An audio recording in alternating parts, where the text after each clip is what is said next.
Okay, let's deconstruct something really quick. And I already know I'm probably going to ruffle some feathers, but just hear me out. The word I want to deconstruct is submission or submit in the Bible in Ephesians 5:25. In Western culture, we hear that word and we immediately think that it means control or dominance, ownership or inequality. But that's not what scripture teaches at all. In Ephesians 5, Paul uses the Greek word hupotasso. Sorry if I'm mispronouncing that. But what it means is to voluntarily place yourself under a mission, to align with order, to come into unity for a shared purpose, okay? It does not mean inferiority or silence or being controlled or being treated like property. The term is about posture. It's not about power. And here's the part that people often skip. Before Paul ever talks about wives, he says, submit to one another out of reverence for Christ. That's Ephesians 5:21.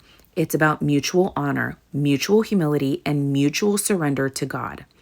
Then Paul speaks to the wives, not to silence them, but to invite them into partnership within God's design for marriage.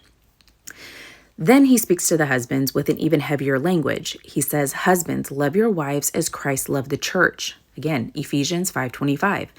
That means sacrificial love, servant leadership, humility, protecting, not controlling. So if we're being honest, biblical submission actually puts more weight on a husband's shoulders than it does the wives. Because a husband can't lead in a way that Christ wouldn't.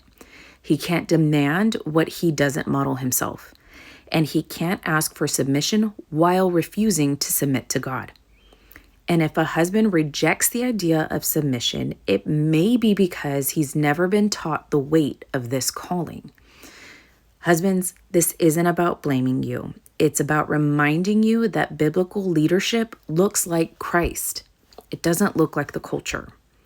Submission isn't a weapon. It's not a hierarchy of value. It's not a license for control. It's a partnership.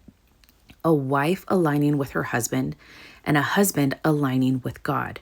It's not about possession. It's about unity, mission, and mutual honor. So no, biblical submission isn't oppressive. It's covenant language. And when both spouses understand the heart behind it, it strengthens the marriage instead of suffocating it. And honestly, that's a lot different than the Western definition we grew up hearing.